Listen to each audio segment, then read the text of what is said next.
आप सभी को प्यार भरा नमस्कार। मैं हूं आपका मुस्कुराता हुआ साथी अशोक कुमार। कहानियां सुनाता हूं, मुस्कुराहटें बांटने का काम करता हूं। आज आपकी जिंदगी में एक मुस्कुराहट और जोड़ सकूं, बस यही प्रयास करता हूं।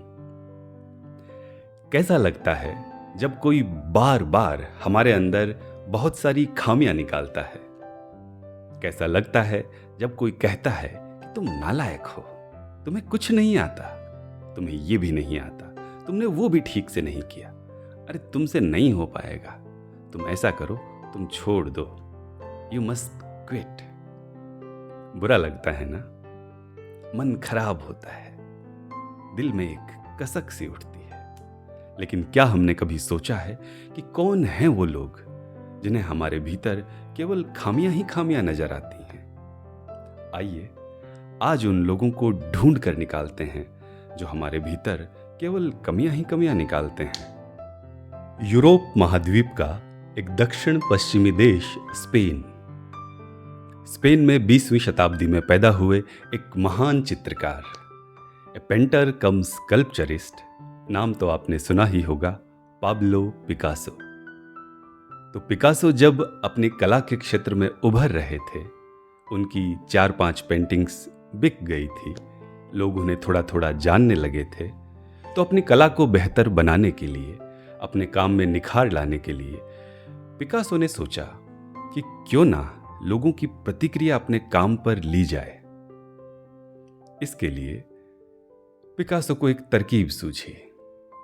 अपने शहर के व्यस्ततम चौराहे पर, जहां दिन भर लाखों लोगों का फुटफॉल हुआ करता था, पिकासो ने एक सामाजिक विषय पर बहुत ही खूबसूरत सी तस्वीर बनाकर उस चौराहे पर रख दी और साथ में एक साइन बोर्ड लगा दिया जिस पर लिखा था कि दिन भर इस पेंटिंग को देखने वाले लोगों में से जिस किसी को भी इसमें कोई भी कमी नजर आए, वो उसे मार्क कर दे। ऐसा लिखकर अपनी तस्वीर को उस चौराहे पर छोड़कर पिकासो चले गए।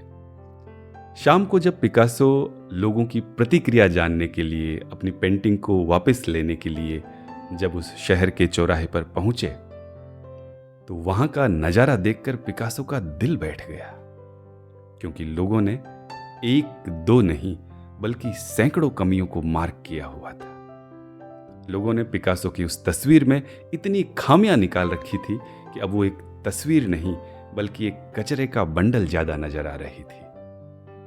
घर लौटते वक्त पिकासो के लिए रास्ता बहुत बोझिल हो रहा था, क्योंकि उन्हें लोगों की प्रतिक्रिया तो चाहिए थी, मगर इतनी भयानक प्रतिक्रिया की पिकासो को उम्मीद नहीं थी। खैर, जैसे तैसे इस विचार को उन्होंने अपने दिमाग से जाने दिया। उन्होंने सोचा हो सकता है लोगों को तस्वीर का सब्जेक्ट समझ में ना आया हो सकता है आज के दिन लोगों का मूड ही जरा खराब रहा हो। जैसे भी अपने मन को बहलाकर, जैसा कि अक्सर हम करते हैं, पिकासो ने कुछ दिनों का गैप लेकर एक नया विषय चुना और एक नई तस्वीर बनाई। फिर से ले जाकर अपनी नई तस्वीर को पिकासो ने उसी चौराहे पर लगाया और ऊपर वही साइन बोर्ड लगाया जिसमें लिखा था कि इस तस्वीर को दिन भर देखने वाले लोगों में से जिस किसी को भी इसमें जो भी कमी नजर आए, उसे वो उस स्थान पर मार्क कर दे। इस बार पिकासो को बेहतर प्रतिक्रिया की उम्मीद थी, क्योंकि उन्होंने तस्वीर का विषय भी लोगों की रुचि के अनुरूप ही चुना था। लेकिन शाम को जब लोगों की प्रतिक्रिया पिकासो ने देखी, तो उन्होंने अपने सर के बाल नोच लिए। पिकासो गिन तो नहीं पाए, लेकिन लोगों ने पहले से कुछ ना कुछ ज्यादा ही कमियां मार्क की हुई थी। वो तस्वीर अब तस्वीर नहीं, कुछ और ही नजर आ रही थी। पिकासो को लगा कि या तो लोगों में कला के प्रति समझ ही नहीं है, या कि फिर वो एक आर्टिस्ट बनने के लायक नहीं है। पिकासो डिप्रेस थे, मन बहुत विचलित था, लेकिन फिर भी उन्होंने अपना हौसला बनाए रखा और कुछ और मोहलत खुद को और लोगों को देते हुए उन 2 तस्वीरों के बाद पिकासो ने तीसरी, चौथी, 5वीं, करीब 1 वर्ष तक लगातार पिकासो ने 10 तस्वीरें बनाकर लोगों के सामने उसी चौराहे पर रखी। लेकिन शाम को हर तस्वीर की प्रतिक्रिया लेने के लिए जब जब पिकासो उस चौराहे पर पहुंचते, कुछ कम कुछ ज़्यादा, सभी तस्वीरों का वही हाल। लोगों ने तस्वीर पर इतने मार्क किए हुए होते कि वो तस्वीर अपने आप में एक बदसूरती का किस्सा नजर आ रही होती। लगभग साल भर लोगों की प्रतिक्रिया लेने के बाद, लोगों से अपनी कला के बारे में इतनी खामियां निकलने के बाद पिकासो डिप्रेशन में चले गए। उन्होंने पेंटिंग करना छोड़ दिया। तो ये हाल किया एक उभरते हुए कलाकार का लोगों की प्रतिक्रिया ने। अब संयोग की बात यह है कि पिकासो उन्हीं दिनों प्रेम में पड़े थे। पिकासो अपनी प्रेमिका से मिलते तो थे, मगर खोए खोए से रहते थे।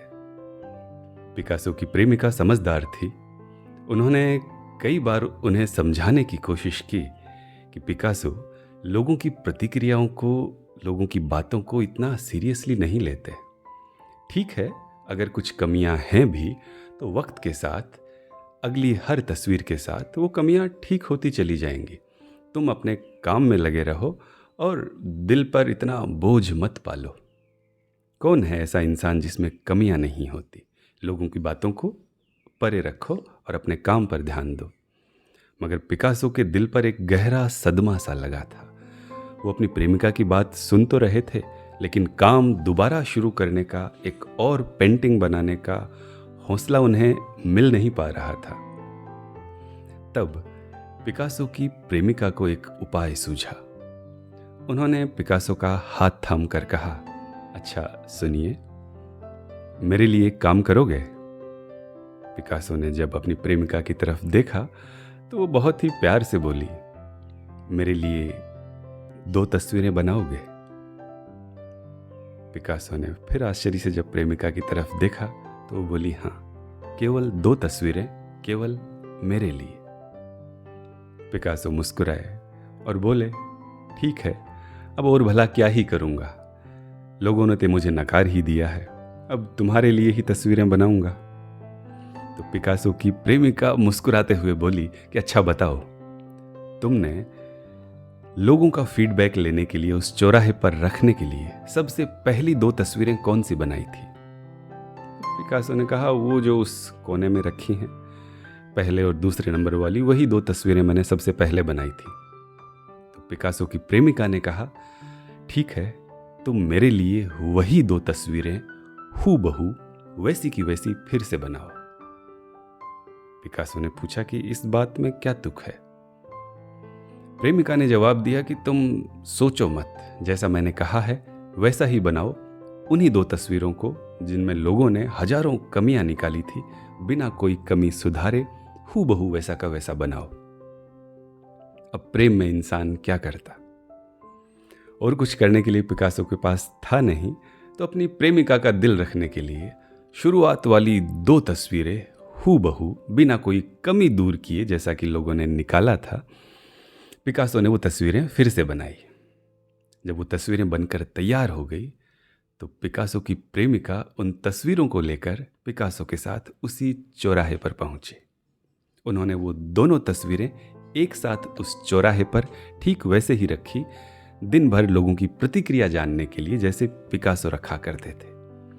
लेकिन पिकासो उन तस्वीरों के ऊपर जो साइन बोर्ड लगाया करते थे, उसमें जो लिखा करते थे, उस लिखावट में पिकासो की प्रेमिका ने थोड़ा सा परिवर्तन कर दिया।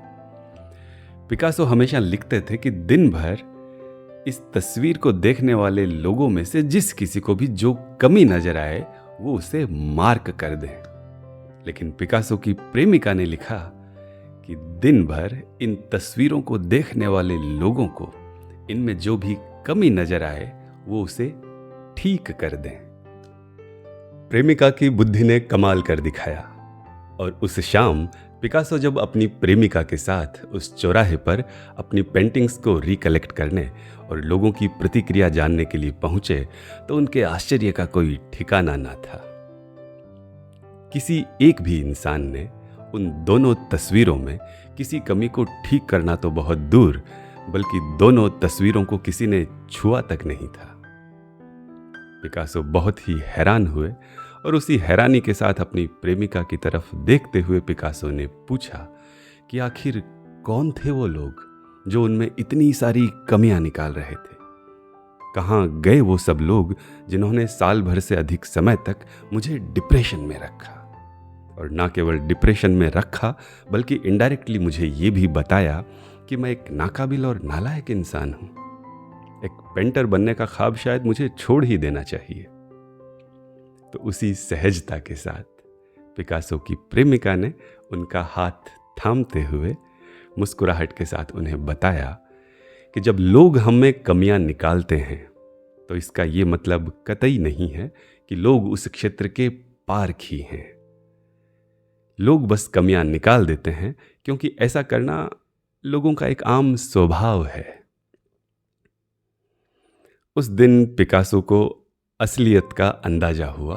उन्होंने लोगों की परवाह करनी बंद की और एक के बाद एक इतनी तस्वीरें बनाई, इतना शानदार काम किया कि विकिपीडिया के अनुसार पिकासो ने जो ख्याति, जो समृद्धि अपनी पेंटिंग्स के बूते पर अर्जित की, उनके समकालीन और उनके बाद के आज तक के किसी पेंटर को उतना नाम, उतना यश और उतना धन अपनी पेंटिंग से प्राप्त नहीं हुआ है जैसा पिकासो ने कर दिखाया था। लोगों के स्वभाव से जुड़ा हुआ एक बहुत ही रोचक किस्सा रामायण से भी आता है। जब माता सीता की तलाश करते हुए हनुमान जी अशोक वाटिका पहुंचे तो वहां उन्होंने देखा कि अशोक वाटिका फलदार वृक्षों से भरी पड़ी है। अब हनुमान जी बहुत लंबी यात्रा करके आए थे तो हनुमान जी को भूख भी लगी थी। हनुमान जी ने पहले तो जमकर ढेर सारे स्वादिष्ट फलों का आनंद लिया और जिस जिस वृक्ष से फल तोड़कर वो खाते रहे उस वृक्ष की शाखाओं को तोड़ मरोड़ कर हनुमान जी जमीन पर फेंकते रहे। देखते ही देखते हनुमान जी ने अशोक वाटिका को उजाड़ कर रख दिया था। लेकिन जब रावण की आज्ञा पर रावण के पुत्र इंद्रजीत बहुत ही मुश्किल से हनुमान जी को बंदी बनाकर रावण के सामने लाए तो बेहद ही गुस्से के साथ रावण ने हनुमान जी से पूछा कि क्यों रे वनरे, क्यों रे वानर, तुझे अपनी जान का डर नहीं लगा?